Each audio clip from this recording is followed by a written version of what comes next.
பொதுவா சொந்த வீட்ல இருக்கிறவங்களுக்கு ஒரு பெரிய பிரச்சனை இருக்கும். வாடகை வீட்ல இருக்கிறவங்க பக்கத்து வீட்டுக்காரங்களோட பிரச்சனைன்னா, வீட்ட காலி பண்ணிட்டு வேற ஒரு வீட்டுக்கு அசால்ட்டா போயிடலாம். ஆனா, சொந்த வீடு வச்சிருக்கிறவங்க அப்படி வீட்ட வித்துட்டு அசால்ட்டா போயிற முடியாது. பக்கத்து வீட்டுக்காரங்களோட பிரச்சனைனா, வாழ்க்கை முழுக்க பிரச்சனை தான். இப்படி உங்க பக்கத்துல பிரச்சனை பண்ணிக்கிட்டு இருக்கிறவர் ஒரு கவுன்சிலரா இருந்தா, அதுக்கே நாம பயப்படுவோம். அவர் பிரசிடென்ட்டா இருந்தா, இல்ல எம்எல்ஏவா இருந்தா, இல்ல மினிஸ்டரா இருந்தா, இல்ல முதல்வரா இருந்தா, இல்ல பிரதமரா இருந்தா, இல்ல அதுக்கும் மேல ஒருத்தரா இருந்தா என்ன ஆகுங்கிறது தான் இந்த படம். மேபி அப்படி எதிர்பார்ப்புகளை ஏமாத்தக்கூடிய அளவுக்கு சப்பையான ஒரு ஆளா கூட இருக்கலாம். எப்படி படத்துல காட்டுறாங்க, எப்படி கொண்டு போறாங்க அப்படிங்கிறது தான் திரைக்கதையோட இயக்குனரோட திறமைன்னு சொல்லலாம். மை நெய்பர் அடால்ஃப் அப்படின்னு 2022ல வந்த ஒரு வெளிநாட்டு படத்தை தான் இன்னைக்கு நாம பார்க்க போறோம். ஸ்டோரிக்குள்ள போலாமா? ரொம்ப வேகமா முடிக்க முயற்சி பண்றேன். இந்த படத்தோட ஸ்டார்டிங் சீன்ல கதை நடக்கிற காலகட்டம் 1934. அந்த காலகட்டத்துல ஒரு தம்மா முட்டையோட ஓட்ட உடைச்சு அதை கொண்டு வந்து ரோஜா செடிகளுக்கு உரமா போட்டுக்கிட்டு இருக்குது. சுத்தி முத்தி ஒரு பெரிய குடும்பம். இவங்க எல்லாருமே ஒரே குடும்பம் தான். அந்த குடும்பத்து ஆட்கள் எல்லாம் ஒன்னா ஜாலியா விளையாண்டுட்டு இருக்காங்க. சிவப்பு கலர்ல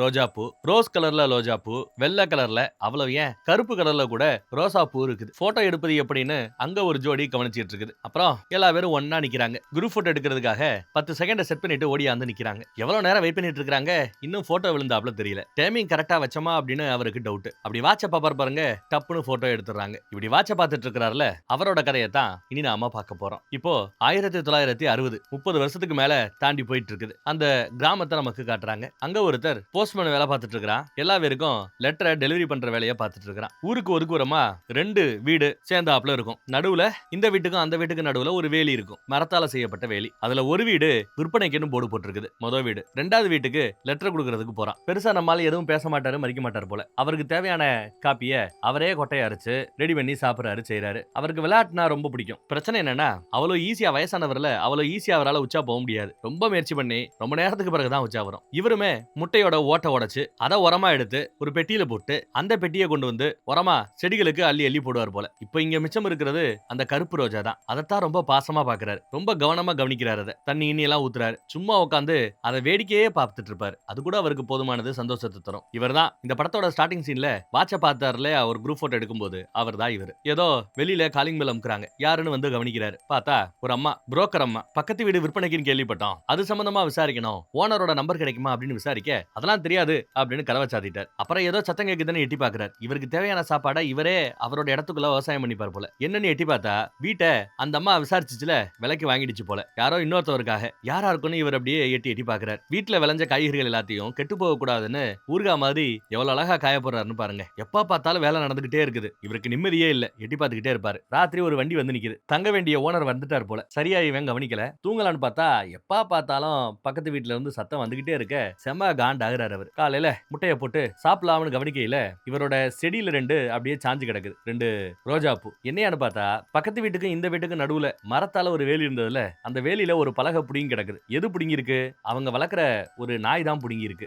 வவ்னு குலைச்சிக்கிட்டு வேற இருக்குது. அதுதான் இந்த பக்கம் வந்திருக்கணும் போல. ஏன்னா கக்கா போயிட்டு போயிருந்திருக்குது. அதை தெரியாம இவர் கையில அமுக்கிட்டார். இதுல காண்டாயி அந்த கக்காவை ஒரு நியூஸ் பேப்பர்ல கொண்டு வந்துட்டு காலிங் பெல் அடிக்கிறார். உள்ள இருந்து ஒருத்தர் திறக்கிறாப்ல. ஓனர், உங்க நாய் ஏன் காம்பவுண்ட் பக்கம் வந்து கக்கா போயிருக்குன்னு கக்கா காட்டுவாப்ல. அது ஏன் நாயோட கக்கா இல்ல அப்படின்னுவாப்ல. அப்புறம் என்னதா அப்படின்னு கேட்டா யாருக்கு தெரியும்னு நக்கல் செய்யறாரு. உன் நாயை ஒழுங்கா அந்த பக்கம் விடாம பாத்துக்க அப்படின்னு மிரட்டுறாரு. என் நாய் ரொம்ப ட்ரெயின்டான நாய், அப்படிலாம் செய்யாதுன்றாரு அவர். கதவை சாத்திட்டு போயிட்டே இருக்கிறார். இதுல காண்டானவர் அதை அப்படியே இந்த ஓட்ட வழியா உள்ள தள்ளி விட்டுறாரு. அப்புறம் உட்காந்து கைய கழுவுன்னு கழுவிட்டு இருக்கிறார். குளிச்சிட்டு இருக்கும்போது வலிக்கு வேற கீழே விழுகிறார். எல்லாத்துக்கும் காரணம் பக்கத்து வீட்டுக்காரன் தானே கோமாவே பேசிட்டு இருக்கிறார். அவர் கையில டாட்டூ போட்டு இருக்கிறத கவனிக்கலாம். இவர் ஒரு யூத குடும்பத்தை சேர்ந்தவர். இப்போ போர்ல இருக்குல்ல இஸ்ரேல், அவங்க எல்லாருமே யூதர்கள் தான். அந்த யூத குடும்பத்துல இருந்தவங்கள ஜெர்மனியை ஆண்டானே, பல பேரை கொண்டு குவிச்சானே ஹிட்லர் பைபிள்ல, அவன் இந்த மாதிரி ஆட்களை இனப்படுகொலை பண்றதுக்காக அவங்க கையில நம்பர் போட்டிருப்பான். அந்த நம்பரை தான் இப்ப நீங்க பார்த்தது. மறுபடியும் யாரோ காலிங் பெல் அடிக்கிறாங்க. யாருன்னு பார்த்தா அந்த புரோக்கர் அம்மா தான். என்னன்னு கேட்டா, உங்களோட பட்டாவெல்லாம் எடுத்து செக் பண்ணோம், உங்களோட இடத்தோட நீள அகலம் எல்லாம் நாங்க செக் பண்ணிட்டோம். நீங்க 3 அடி தள்ளி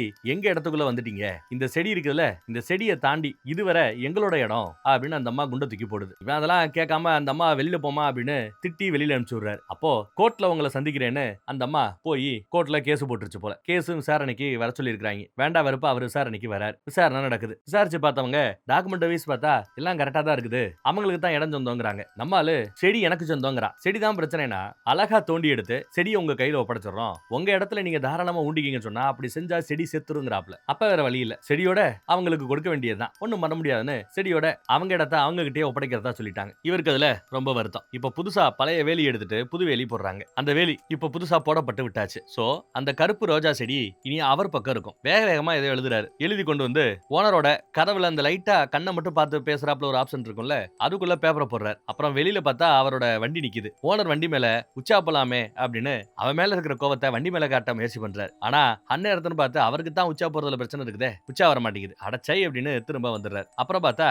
ஓனர் அம்மாவும் புரோக்கர் அம்மாவும் வெளியில போற சமயத்துல நம்மால எழுதி வச்சு அதை படிக்கிறாரு. படிச்சு பார்த்துட்டு குப்பையை கசக்குறாப்ல கசக்கி போட்டார். இதுல இவருக்கு செம காண்டு. வேக வேகமா முட்டையோட ஓட்டை உடைச்சு தண்ணி எல்லாம் மிக்ஸ் பண்ணி வர மாதிரி ரெடி பண்ணி வராப்ல. அதே சமயம் புரோக்கர் அம்மா கிளம்பிடுச்சு. இவரும் கரவ சாத்திர சமயம் வந்து நிக்கிறார். என்ன அப்படின்னு கேட்டா, நான் கொடுத்த இன்ஸ்ட்ரக்ஷனை கிழிச்சு குப்பையில போட்டாப்ல போட்டு இல்ல, செடிக்கு உர ஊத்த வந்திருக்கிறேன் அப்படின்னு வாப்ல. இவரு செடிக்கு தண்ணி ஊத்துவது எப்படி நிலமா இன்ஸ்ட்ரக்ஷன் கொடுக்கறது எங்களுக்கு தெரியாதா, அதெல்லாம் நான் பாத்துப்பேன் அப்படிங்கிறாப்ல. இல்ல நான் தான் ஊத்துவேன் அடம்பிடிச்சு உள்ள வர பாக்க அதெல்லாம் முடியாது அப்படின்னு வெளியில தள்ளி விடுறாரு. இதுல அவரோட கூலிங் கிளாஸ் கீழே விழுந்துருங்க. கீழே விழுந்ததும் அவரோட கண்ணோட ஒரிஜினல் கலர் ப்ளூ கலர்ல நீல கலர்ல அவரோட கண்கள் இருக்கும். அதை பார்த்து ஷாக் ஆயிட்டாப்ல. நிம்மதியா இருக்கபடியான்னு கண்ணாடியை போட்டு கதவை சாத்திட்டார். அப்புறம் நம்மால ஓடி போய் இருக்கிற புக்கெல்லாம் புரட்டி பல பேரை கொண்டு குவிச்சானே அவனோட போட்டோவை எடுத்து பாக்குறாரு. அவருக்கும் ப்ளூ கலர்ல தான் கண்ணு இருக்கும். அதை பார்த்ததும் அப்போ பக்கத்து வீட்டுக்காரன் அவனாதான் இருப்பானோ, ஹிட்லர் தான் இருப்பானோ அப்படின்னு இவருக்கு சந்தேகம். செம கோவம், செம அழுக, எல்லாத்தையும் கண்ட்ரோல் பண்ணிட்டு வேக வேகமா கிளம்பி ஒரு பஸ் பிடிச்சு பஸ்ல சிட்டி பக்கம் போறார். அங்க இருந்து ஒரு அட்ரஸ் விசாரிச்சு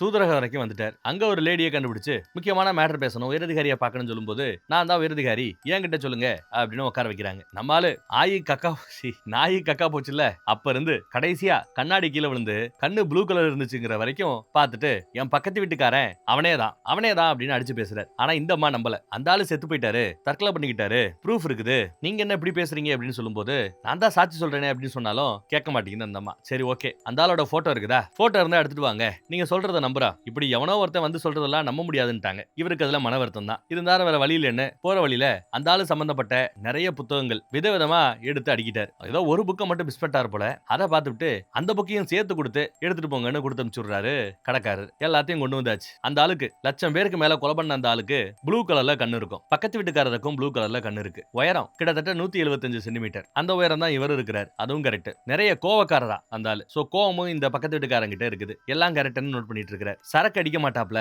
அப்படின்னு எழுதி இருக்குது. சரக்கு அடிப்பாரா இல்லையாங்கிறத பத்தி நம்மளுக்கு இன்னும் ஐடியா இல்ல. அப்புறம் ஸ்டாண்ட் எல்லாம் எடுத்து நிப்பாட்டிட்டாரு. கேமரா எப்படி பயன்படுத்தணும்லாம் போட்டிருக்குது. மேனுவலை பார்த்து அதெல்லாம் ரெடி பண்ணிட்டு இருக்காரு. அப்புறம் இன்னொரு முக்கியமான மேட்டர், அவருக்கு ஒரு டெஸ்டிகல் தான் இருக்குமா. பொதுவா எல்லா ஆண்களுக்கும் பிறப்பின் போது 2 டெஸ்டிகல் இருக்கும். பட் அவருக்கு ஒன்னே ஒன்னு தான் இருக்கும் போல. அத பத்தியும் புக்ல படிக்கிறார். அப்புறம் ஒரு வழியா கேமரா ரெடி பண்ணிட்டார். அது நிக்க மாட்டேங்குது. கயரை கட்டி வச்சிருக்காரு. கக்கா போகும்போது கூட அவரை பத்தி தான் படிக்கிறார். அவர் சம்பந்தப்பட்ட போட்டோஸ் எல்லாம் எடுத்து ஓட்டுறாரு. இப்போ வேவ் பாக்குறது, போட்டோ எடுக்கிறது, இதுதான் முழு நேர வேலை. வளைச்சு போட்டோ எடுத்து தள்ளிட்டு இருக்காருங்க. இது தெரியாம நாய் கூட விளையாண்டுட்டு இருக்காரு. ஒரிஜினலா நாய்க்காக அந்த ஆளு எப்படி விளையாடுவானோ அதே மாதிரி பக்கத்து வீட்டுக்காரரும் விளையாடுறாரு. பக்கத்து வீட்டுக்காரரும் தூக்கி போடுறாரு. அடுத்த கொஞ்ச நேரத்துல புரோக்கர் அம்மா வருது. இன்னும் சில பேர் வரானுங்க. உள்ள ஏதோ பணம்னு ஏதோ பேச்சடிபட்டு இருக்குது. வெளியில சில பேர் சிகரெட் அடிச்சிட்டு இருப்பாங்க. அதை பார்த்ததும் ஓடியாந்து சிகரெட்டை தட்டி விட்டுட்டு அடிச்சுட்டு போறாரு. சிகரெட் என் முன்னாடி அடிக்கூடாதுன்னு. புரோக்கர் அம்மாவும் கிளம்பிடுச்சு. So கோவக்காரங்கிறது tick பண்ணிக்கிறாப்ல. பக்கத்துல இருக்கிற யாராவது ஸ்மோக்கிங் பண்ணா சிகரெட் அடிச்சா பிடிக்காதான். சோ அதுவும் கரெக்ட்னு டிக் அடிச்சுக்கிறாரு. அப்புறம் ஓவியம் வரைகிறது அவருக்கு பிடிக்கும் போல. பக்கத்து வீட்டுக்காரர் கூட ஓவியம் வரையறதுக்காக ரெடி பண்ணி வச்சிருக்காரு. ஆனா ஓவியம் ஓரளவு வரைய தெரியும். அதுக்காக அவர் ஒரு பெரிய எக்ஸ்பர்ட், ஓவியத்துல பெரிய ஆளு அப்படின்லாம் சொல்லிட முடியாதுன்னு அவரோட பல ஓவியங்கள் ரிஜெக்ட் ஆகி இருக்குதான். அதே மாதிரி அவர் பொதுவா டிராயிங் வரைஞ்சார்னா ரொம்பவே இடிஞ்சு போன கட்டடங்கள், பாலடைஞ்சு போன கட்டடங்கள், இப்படிதான் அவரோட டிராயிங் எல்லாம் இருக்குமா. அவர் வரைஞ்ச ஒரு பழைய டிராயிங் கூட புக்ல போட்டிருக்காங்க. அதையும் பிரிண்ட் அவுட் எடுத்து ஓட்டுறாரு. அவரு லெஃப்ட் ஹேண்ட் பழக்கம் இருக்கிறவரா ஒரிஜினல்ல. இந்த ஆள் என்ன பண்றான்னு பார்த்தா இந்த ஆளும் லெஃப்ட்ல தான் டிராயிங் வரையறாரு பக்கத்து வீட்டுக்காரர். சோ பக்கத்து வீட்டுக்காரரும் லெஃப்ட் ஹேண்டட். இப்படி பல விஷயங்கள் ஒத்து போகுதுன்னு போட்டோ எடுத்தது எல்லாத்தையும் ப்ரூஃபா எடுத்துக்கிட்டு மறுபடியும் கம்ப்ளைண்ட் கொடுக்கறதுக்காக கிளம்புறாரு. தூதரகத்துக்கு போய் இன்னும் அந்த ஆளு சாகல, உயிரோட தான் இருக்கிறான், என் பக்கத்து வீட்டுல தான் ஒளிஞ்சு வாழ்றான்னு கம்ப்ளைண்ட் கொடுக்கறதுக்காக போற வழியில டிராயிங்ல மீச லைட்டா வரைஞ்சு பாக்குறாரு. அங்க போயாச்சு. மறுபடியும் அதே மாதிரி கம்ப்ளைண்ட். ஆனா போட்டோவை பார்த்தா இத்தனை வருஷத்துக்கு பிறகு பாக்குற யாருமே கரெக்டா கண்டுபிடிச்சு இவர்தானோ அப்படின்னு சொல்ல முடியாது. இதுல வேற மீசையெல்லாம் வரைஞ்சு வச்சதெல்லாம் பார்த்துட்டு உங்களுக்கு மனநல பிரச்சனை இருக்குதா, மனநல மருத்துவரை கூட்டு வரட்டுமான்னு சொல்றதும் இந்த அம்மா பயங்கர கோவப்படுது. பெரிய லெவல்ல சண்டை போட்டு போயிட்டாப்ல. ஆனாலும் இன்னும் வேவ் பாக்குறத அவர் குறைச்சிக்கவே இல்லை. அப்புறம் ஏதோ சைன் போடணும் அப்படின்னு கேட்க சைன் போட்டு லெட்டர் வாங்கிட்டு போவார். அடுத்து இன்னும் சாலிடா இவருக்கு ஏதாவது ப்ரூஃப் வேணும். ஒரிஜினல் ஹிட்லரோட லெட்டர் கையெழுத்து புக்ல சேர்த்து பிரிண்ட் செய்யப்பட்டிருக்கும். சோ அதே கையெழுத்தோட ஒத்து போச்சுன்னா பக்கத்து வீட்டுக்காரனும் அவனே தான் அப்படின்னு ப்ரூவ் பண்ணிடலாம். சோ பக்கத்து வீட்டுக்காரரோட கையெழுத்து வேணும். இதுக்கிடையில செடிக்கு தண்ணி ஊத்தணுமேனு யாருக்கும் தெரியாம தண்ணி ஊத்த போவார். ஏணி படிக்கட்டெல்லாம் போட்டு தண்ணி ஊத்த போவார். நாய் குலைச்சற அவரு கவனிச்சிடறாப்ல. இதெல்லாம் பண்ணாத, நான் பண்ணிப்பேன் போயா அப்படின்னு சத்தம் போடுறாரு பக்கத்து வீட்டுக்காரர். அப்போ தான் ஒரு லெட்டர் எழுதணும்னு அதுக்கு உதவி செய்ய முடியுமான்னு கேக்குறாப்ல. முடியாதுன்றாரு அவரு. ஆனா அவரு தனக்கு தானே செஸ் விளையாண்டுட்டு இருப்பாரு தனியால. செஸ்ல காய்களை எப்படி நகர்த்தணுங்கிறத பார்த்தே அழகா சொல்லி செக் என்னால சொல்ல முடியும், ஜெயிக்க முடியும் இருப்பாப்ல. இதுல அவர் கொஞ்சம் ஆர்வமாற. ரெண்டே மூல என்னால ஜெயிக்க முடியும்னு சொல்லிட்டு வந்துட்டார். பக்கத்து வீட்டுக்காரரால இத பெருசா நம்ப முடியல. அடுத்த கொஞ்ச நேரத்துல பார்த்தா ஒரு வண்டி வந்து நிக்குது. 3-4 பேர் தொப்பி போட்டு புரோக்கர் அம்மாவோட சேர்ந்து இங்க உள்ள வராங்க. ஏதோ பேச்சுவார்த்தை அங்க நடக்குது. அப்புறம் அந்த அம்மா இந்த பக்கம் கதவை தட்டி, தேவையில்லாம என் பக்கத்து வீட்டுக்காரர் கூட எதுவும் வச்சுக்க வேண்டாம், அப்புறம் மறுபடியும் கோர்ட்டு கேஸ்னு அலைய வேண்டியிருக்கும், அவர் கூட எதையும் செய்யக்கூடாது, பேசக்கூடாது, பழகக்கூடாதுன்னு அந்த அம்மா கட்டளையிட்டா சொல்லிடுச்சு. என்னடா வம்பா போச்சுங்கிறாப்ல இவரு பதறாரு. காலையில பார்த்தா காலிங்ல அடிக்கிற சத்தம். யாருன்னு பார்த்தா பக்கத்து வீட்டுக்காரர் தான். காஃபி கிடைக்குமான்னு வந்து நிக்கிறார். காஃபி கூட கிடைக்குமான்னு கேட்கறாரு போல. இருங்க தரேன்னு நம்மால அதையும் கொண்டு வந்து கொடுக்குறாப்ல. நாய் வேற குலைச்சிக்கிட்டே இருக்கும், இறுக்கி பிடிச்சிக்கிட்டார். அப்புறம் காயின்ல ஏதோ நகத்தை நான் ஜெயிச்சிருவேன்னு சொன்னீங்க, என்னால நம்ப முடியலன்னு வாப்ல. பதிலுக்கு என்னால காய்களை நகர்த்த முடியுங்கிறாப்ல. எங்க காட்டு பாப்போம் அப்படிங்கிறாரு அவர். சரி வாங்கன்னு கூட்டு வந்து ஹால்ல உட்கார சொல்லிட்டு குடும்பத்தோட எடுத்த இந்த போட்டோ எல்லாத்தையும் துணி போட்டு மறைச்சிட்டு உள்ள கூப்பிடுறாரு. இப்பதான் ஹாலுக்குள்ள வராரா. அப்புறம் செஸ் போர்ட செஸ் காயினை எல்லாத்தையும் கொட்டுறாப்ல. இவர் லைட்டா ஒரு தடவை பார்த்தார்ல, எந்தெந்த காயின் எங்கெங்க நிக்குதுன்னு எல்லாத்தையும் அந்த செகண்டே பார்த்து நோட் பண்ணி வச்சிருக்காரு போல. அதன்படி எல்லாத்தையும் அடுக்கி காட்டி சர்ப்ரைஸ் பண்றாப்ல. பெரிய விஷயம்னு பாக்குறாரு பக்கத்து வீட்டுக்காரர். அப்புறம் எங்க நகட்டி காட்டு அப்படின்னு சொல்ல காய்களை நகர்த்துறாரு. சொன்னாப்லயே ரெண்டே மூல செக்ன்ட்டார். செக்மேட் சொல்லிட்டார். இவருக்கு கொஞ்சம் கோவம் வந்தா நாய் மாதிரி இருக்கிற எல்லாத்தையும் சுரண்டிக்கிட்டே இருப்பார் போல. அந்த மாதிரி சுரண்டிக்கிட்டே இருக்கிறார். ஒரு கட்டத்துல தோக்க போறோம் தெரிஞ்சதும் எல்லாத்தையும் கழிச்சு விட்டுட்டு கிளம்பிட்டாப்ல. சரி நாளைக்கு நீங்க கேட்ட லெட்டர் எழுதி கொடுக்குறேன், ஆனா நாளைக்கு ஒரு கேம் விளையாடணும்னு கூப்பிடுறாப்ல. நம்மால என்ன சொல்றாரு, நீ லெட்டர் எழுதி கொடு, இன்னொரு கேம் விளையாடலாங்கிறாரு. ஆனா பக்கத்து வீட்டுக்காரர் என்ன சொல்றாரு, நான் லெட்டர் எழுதி தரேன், ஆனா கேம் விளையாடணும் அப்படின்றாங்க. இவங்க ரெண்டு பேருமே கிட்டத்தட்ட 10-20 தடவை அதை பத்தியே பேசிட்டு இருக்காங்க. கடைசியா ஒரு கேம் விளையாடுவோம், அப்புறம் எழுதி தரேன்னு ஒரு முடிவுக்கு வந்து சேர்றாங்க. குளிச்சு கிழிச்சு அழகா ட்ரெஸ் பண்ணி ஜம்முன்னு வந்து நிக்கிறாப்ல இவர் வீட்டுக்கு. பக்கத்து வீட்டுக்காரரோட வீட்டுக்கு வந்தாச்சு. வீட்டுல பார்த்தா இவரு நிறைய புக் படிச்சிட்டு இருக்கிறார்ல, ஒரிஜினல் ஆளை சம்பந்தப்படுத்தி அவரோட ஓவியம் மாதிரியே ஒரு ஓவியம் இங்க இருக்கும், இடிஞ்சு போன கட்டடம் மாதிரி. அதை ரொம்ப பிரமிப்பா பார்த்துட்டு இருக்கிறாப்ல. இது எவ்வளவு விலைன்னு கேட்டா விலைக்கு விக்கிறதா இல்ல அப்படிங்கிறாப்ல. அப்புறம்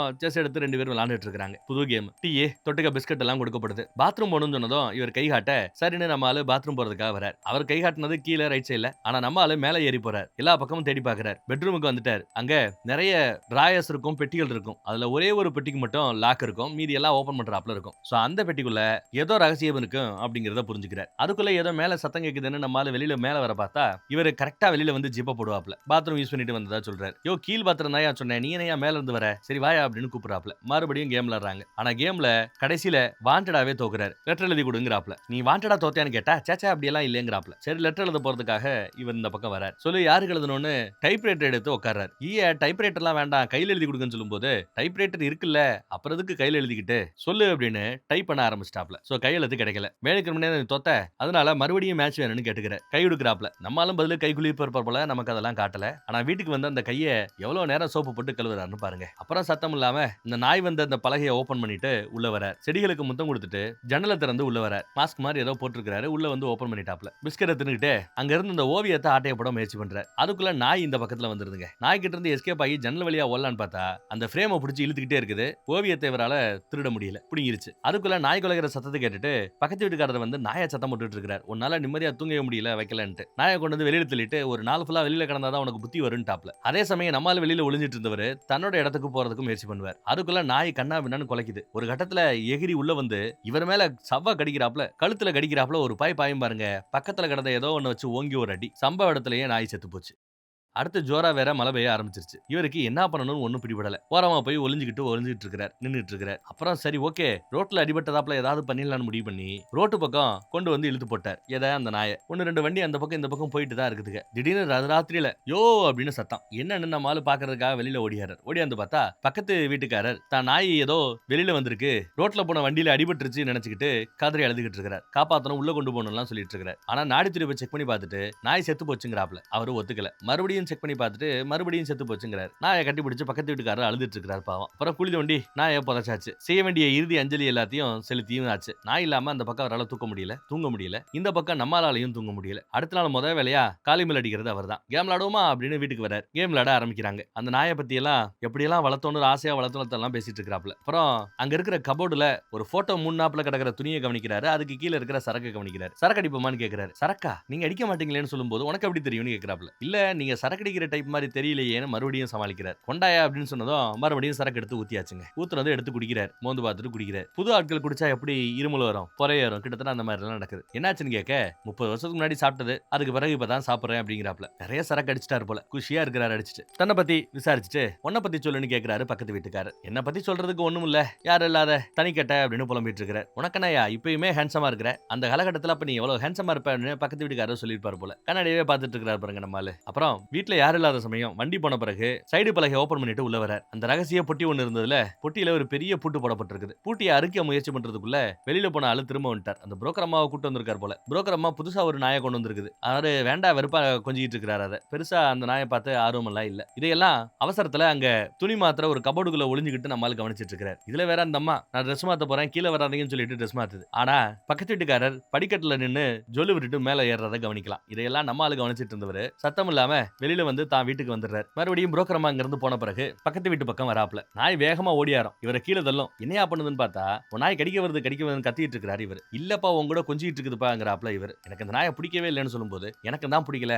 எனக்கு பழைய நாய் தான் வேணும் அப்படின்னு பழைய நாய் தான் வேணும்னு வருத்தப்பட்டு இருக்கிற. இன்னைக்கு உனக்கு ஓவியத்தை வரைந்து கொடுக்குறேன்னு சொல்லியிருப்பாரு போல. சோ ஓவியத்துக்காக தான் நம்ம ஆளு வந்திருக்கிறார். நல்லா சிரிச்சாப்ல உட்காருன்னு உட்கார சொல்லிவிட்டு அழகா சிரிச்சாப்ல அவர் டிராயிங் வரைஞ்சிட்டு இருக்கிறார். வரைஞ்சிட்டேன் பாருங்கன்னு சொல்லும்போது வந்து பார்த்தா ஆச்சரியப்பட்டு போறாப்ல. நமக்கு அந்த ஓவியத்தை காட்டல, நல்லா இருக்கு அப்படின்னு அதை எடுத்துக்கிறார். இல்லப்பா பொறுமையா இருப்பா, காயட்டமான்னு சொல்லும்போது கூட நான் வீட்டுல காய வச்சுக்கிறேன் அப்படின்னு சொல்லி ஓவியத்தை எடுத்துட்டு கிளம்பிட்டாப்புங்க. ஓவியத்தை பார்த்தா அப்படியே அச்சு அசலா வரைஞ்சு வச்சிருக்கிறார். ஓவியத்துல இருக்கிற வானத்தையும் இதுக்கு முன்னாடி இவர் ஒரு டிராயிங்ல வரைஞ்ச வானத்தையும் கம்பேர் பண்ணி பார்த்தா வானத்தை கிட்டத்தட்ட ஒரே மாதிரி தான் அவர் வரையறாரு போல. சோ இதையும் ஒரு ஆதாரமா அவர் எடுத்துக்கிறார். அடுத்த நாளும் பக்கத்து வீட்டுக்காரர் சரக்கடிச்சிட்டே விளையாடுவோமான்னு சரக்கடிக்க வந்துட்டாருங்க. ஊத்தி கொடுத்தா அடிச்சுக்கிட்டே இருக்கிறாரு அந்த மனுஷன். ஏதோ கதை சொல்றேன்னு என்னென்னமோ புலம்பிட்டு இருக்கிறார். அதையெல்லாம் சந்தேகத்தோட நம்ம ஆளும் கவனிச்சிட்டு இருக்கிறார். மொடா குடிக்கிறான், குடிச்சு விட்டு வாந்தி எடுக்கிறான். இவன் போய் அந்த ஆளா இருப்பானா அப்படின்னு இப்ப இவருக்கு சந்தேகம் வர ஆரம்பிக்குது. தன்னோட ட்ரெஸ் கொடுத்து போட்டுக்கன்னு போட்டு விடுறாரு. அப்புறம் 2 பேரும் வெளியில உட்காந்து பேசிட்டு இருப்பாங்க. சாப்பிடுறதுக்கு வெள்ளரிக்காய் ஏதோ எடுத்து வந்திருக்காரு போல. இப்போ ஹால்ல இருந்து அந்த போட்டோவை பார்த்தேன். போட்டோல இருந்த எல்லா பேருமே இறந்துட்டாங்களா, நீங்க ஒருத்தர் மட்டும் தான் உயிரோடு இருக்கீங்களான்னு கேட்டதுமே அவருக்கு அழுக வரும். அழுகி அடக்கிட்டு இருக்கிறார். இவர் யூதர் இல்லையா,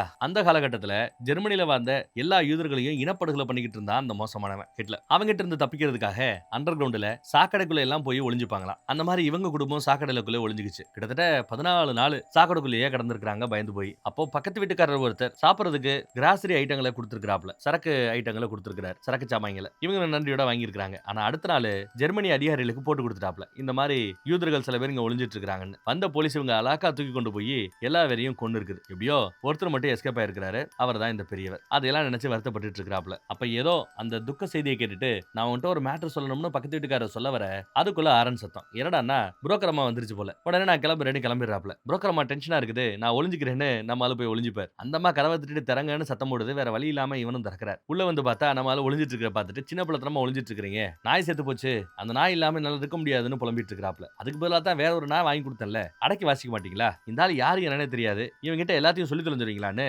காதுல கடிச்சிட்டு அவரை இழுத்துட்டு போகுது அந்த அம்மா. உடனே காம்பவுண்ட் பக்கத்துல ஒன்னும் பிரச்சனை இல்லைன்னு நம்ம ஆளு விசாரிக்க அதெல்லாம் ஒன்னும் பிரச்சனை இல்ல, ஆனா அந்த பொம்பளை முன்னாடி நம்ம எதுவும் பேசிக்க கூடாது பழகிக்க கூடாதுங்கிறாப்ல பக்கத்து வீட்டுக்காரர் சொல்றார். எதுக்குன்னு கேட்டா அதுக்கு காரணத்தை சொல்ல மாட்டேங்கிறார். இந்த பக்கம் நம்ம ஆளு ஓவியத்துல இருக்கிற அந்த ஒற்றுமையை கூட நோட் பண்றாப்ல. நல்லா யோசிச்சு பார்த்தா மொடா குடிச்சு வாந்தி எடுக்கிறாப்ல. ஒரிஜினலால அந்த மாதிரி வாந்தி எடுக்கிறவர் மொடா குடிக்கிறவர் இல்ல. சோ அதை மைனஸ் பண்ணிக்கலாம். அப்புறம் ஓவியங்கள் எல்லாம் சுமாரா தான் வரைவாருன்னு புக்ல படிச்சிருந்தாப்ல. ஆனா இவர் ஓவியம் சூப்பரா வரையறாரு. அதனால நாம சந்தேகப்பட்டபடி ஹிட்லர் நம்ம பக்கத்து வீட்டுக்காரரா இருக்கிறதுக்கு வாய்ப்பே இல்ல, இது வேற யாரோ அப்படின்னு முடிவு பண்ணிட்டார். ஆனா அதே சமயம் பக்கத்து வீட்டுக்கு வந்துட்டு போன ஒரு 3 பேர் திரும்ப போகையில ஹிட்லர் வாழ்க அப்படின்னு கோஷம் போட்டு போறான். அதை பார்த்ததுமே இவருக்கு செம காண்டு. அப்போ இவன் தான் ஒரிஜினலா, அப்போ தான் செத்துட்டாப்ல நாடகம் மாறிட்டு இங்க ஒளிஞ்சு வந்துட்டு இருக்கானா அப்படின்னு இவருக்கு டவுட் வருதுங்க. உடனே ஆதாரங்கள் பொட்டி பிடிக்கல எல்லாத்தையும் எடுத்துட்டு மறுபடியும் தலைமையகத்துக்கு போய் தூதரகத்துக்கு போய் ஆதாரங்கள் எல்லாத்தையும் அடுக்கி எடுத்து சொல்லிட்டு இருக்கிறார். போட்டோவை பார்த்து எக்ஸ்பர்ட் யாராவது இருந்தா சொல்லுங்கன்னு கூப்பிட்டுருப்பாப்ல. ஏற்கனவே ஒரு எக்ஸ்பர்ட்டை உட்கார வச்சிருக்காங்க. அவரும் அறிமுகப்படுத்திட்டு வந்து உட்கார்றார். இவர் யாருன்னா மனநல மருத்துவர். தன்னை என்ன பைத்தியம் நினைச்சிட்டீங்களா,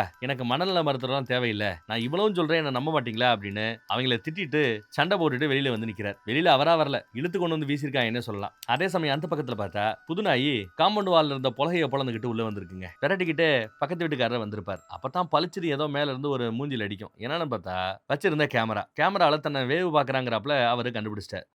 அடுத்து பார்த்தா, இவரு தான் வீட்டுக்கு வரையில, பக்கத்து வீட்டுக்காரர் கையில ஒரு ஆயுதத்தோட, "என்னப்பா அடிக்கடி ஏதோ டாக்ஸ சேவிங் பண்றதுக்காக டிபார்ட்மெண்ட்ட பார்க்க போறேன்னு சொல்லி சொல்லுவ. எல்லாம் நல்லபடியா முடிஞ்சிருச்சா?" அப்படின்னு விசாரிக்க, போது போது" அப்படின்னு நம்ம ஆளு சொல்லி சமாளிப்பான். இவர் விட்றாப்புல தெரியல. பக்கத்துல நெருங்கி வர, பதிலுக்கு அவன் முந்திக்கிட்டு கழுத்த பிடிச்சு நெரிக்க ஆரம்பிக்கிறான். இது எனக்காக செத்துப்போன என்னோட அப்பா, அம்மா, என் கூட பிறந்தவங்க, அந்த குடும்பம், இந்த குடும்பம்னு எல்லாரோட பேரையும் அடுக்கிட்டு இருக்கேன். நான் யாரையும் கொல்லலன்னு நம்ம ஆளு புடிச்சு தள்ளி விடுவாரு. 2 பேரும் கொஞ்சம் ஒரு 2 அடி பள்ளத்துல போய் விழுகுறாங்க. வயசானவங்க இல்லையா? 2 பேருமே உடம்பு வலியில கஷ்டப்படுறாங்க. நான் யாரையும் கொல்லல. ஆனா நீ என் பாசமுடைய என்னோட நாய கொன்னுருக்கேன்னு சொல்லும்போது, நாய தவிர நான் வேற யாரையும் கொல்லல. ஆனா நீ லட்சாதி லட்சம் பேரை இனப்படுகொலை பண்ணிருக்கிற அப்படின்னு புலம்பிட்டு இருக்காப்ல. அதெல்லாம் கேட்ட அந்த மனுஷன் ஒரு மாதிரி சோகமாயிட்டார். சோகமானவரு தன்னோட வீட்டுக்கே வந்துடுறாரு. அந்த கேப்ல இவன் கையில ஒரு பெரிய கும்பு எடுத்துட்டு, ஒரு ஆயத்தை எடுத்துட்டு, ஒரு கை பார்க்கலாமேன்னு உள்ள வரார். நாய் வேடிக்கை தான் பாக்குது, புது நாய் ஒன்னும் செய்யல. கரெக்டா அப்போ அந்த பழைய பெட்டியை ஓபன் பண்ணிட்டு பெட்ரூம்ல இருந்து வெளியில வரும்போது துப்பாக்கி முனையில நிப்பாட்டிட்டார். என்னது இது, ஓபன் பண்ணி காட்டுன்னு மிரட்டுறாரு. ஓபன் பண்ணி பார்த்தா ஹிட்லரோட பர்சனல் போட்டோ, ஆர்மி போட்டோ, அவர் சம்பந்தப்பட்ட சில டீடைல்ஸ் எல்லாமே கிடக்குதுங்க. இதெல்லாம் பார்த்துட்டு ஆச்சரியப்பட்டு போறார். ஆனா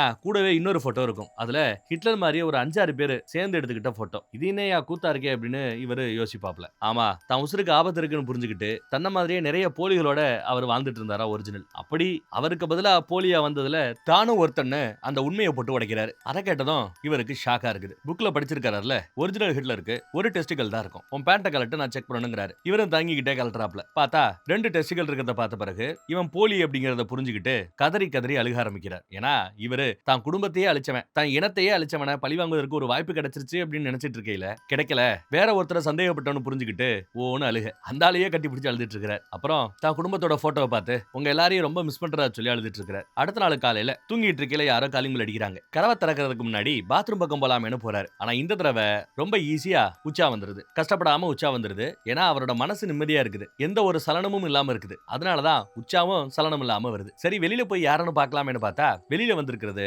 ஒவ்வொரு தடவையும் இவர் போய் என் பக்கத்து வீட்டுக்கார இன்னாரு இன்னாருன்னு கம்ப்ளைண்ட் பண்ணாப்ல இல்ல, அப்பெல்லாம் கண்டுக்காத அந்த கூட்டம் இப்போ நீங்க சொன்னது நிஜம்தானு வந்து நிக்குது. ஏன்னா இதுக்கு முன்னாடி ஒரு மீட்டிங்ல தன்னை ஓவியமா வரைஞ்சு கொடுத்திருப்பார்ல, அந்த ஓவியத்தையே கொண்டு போய் கொடுத்துட்டு வந்திருந்தாரு. அந்த ஓவியத்தை செக் பண்ணி பார்த்ததுல ஒருவேளை இந்த ஆளு சொல்றது உண்மையா இருக்குமோ அப்படின்னு அவங்களுக்கு சந்தேகம் வந்துருச்சா. அந்த சந்தேகத்தை கிளியர் பண்றதுக்காக தான் அவங்க இப்ப வந்திருக்காங்க போல. ஆனா இந்த தடவை அவங்க ஆமாங்கறாங்க, பட் நம்ம ஆளு இல்லங்கறா. இல்ல நான் தான் தப்பா புரிஞ்சுக்கிட்டேன், அவர் வேற ஒருத்தர் தான், என் சந்தேகம் தப்பு தான், அவர் எதுவும் செய்ய வேண்டாம் அப்படின்னு இவர் வக்காலத்து வாங்குறார். அப்படியே உல்டாவா நடக்குது. அவங்க இங்க ஒரு கேமரா வைக்கணும், அங்க ஒரு கேமரா வைக்கணும்னு ஃபிக்ஸ் பண்றாங்க. இவர் பேச்ச அவங்க கேட்கறதுக்கு தயாராகவே இல்ல. நிலைமை கையை மீறி போதுங்கிறத புரிஞ்சுக்கிட்டவரு அவங்க போன பிறகு இங்க வீட்டுக்கு வந்து இந்த மாதிரி அவங்க வந்தாங்க, எல்லா இடத்துலயும் கேமரா வைக்க போறதா பேசிட்டு இருக்காங்க, நீங்க அதுக்கு முன்னாடி என்ன பண்ணணுமோ பண்ணிக்கங்க அப்படின்னு எல்லாத்தையும் சொல்லிடுறாப்ல. ஏன்னா ஒரு நிரபராதி தண்டிக்கப்படுவதில் அவருக்கு விருப்பம் இல்ல போல. வழக்கம் போல எல்லா இடத்துலயும் என்ன பண்ணுவோனோ அதே தான், வீட்டை காலி பண்றதுதான், அதைத்தான் பண்ண போறேன்னு இவரும் இதை ஒரு பெருசா எடுத்துக்கல. ஒன்னாலதாயா அதெல்லாம் நடந்துச்சு அப்படின்னுலாம் இவர் மேல பழிய போடல. 2 பேருமே பெருந்தன்மையா நடந்துக்கிட்டாங்க. 2 பேரும் ஒரு நல்ல நண்பர்களாக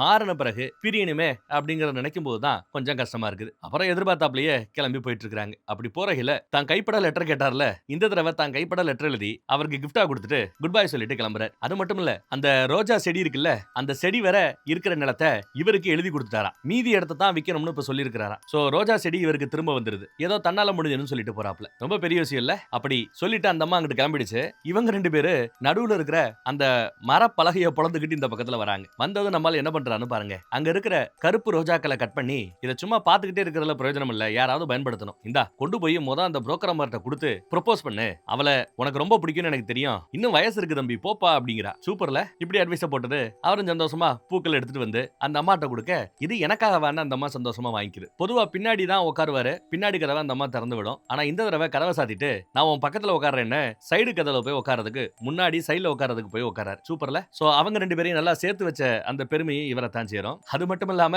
அவர் 2வதா கொண்டு வந்தார்ல ஒரு நாய், அந்த நாயை துணைக்கி இருக்கட்டும்னு இவர்கிட்ட விட்டுட்டு போனது இன்னும் கூடுதல் தகவல் சிறப்பு. வேற ஒரு சிறப்பான தரமான படத்தோட மறுபடியும் சந்திப்போம். நம்ம வாட்ஸ்அப் குரூப்போட லிங்க் கீழே இருக்குது. இப்ப நான் பேசும்போது கூட என் ஸ்கிரீன்ல வரும். விருப்பப்படுறவங்க கிளிக் பண்ணி நம்ம வாட்ஸ்அப் குரூப்ல ஜாயின் பண்ணிக்கங்க. என்ன சேனல்ல என்ன வீடியோ போட்டாலும் அதோட யூடியூப் லிங்க் நம்ம வாட்ஸ்அப் குரூப்ல கொடுத்துருவோம். சோ நீங்க மிஸ் பண்ணாம பாக்குறதுக்கு வசதியாக இருக்கும். அப்புறம் இந்த வீடியோவை கொஞ்சம் யாருக்காவது ஷேர் பண்றதா இருந்தாலும் தாராளமா ஷேர் பண்ணி விடலாம். தேங்க்யூ.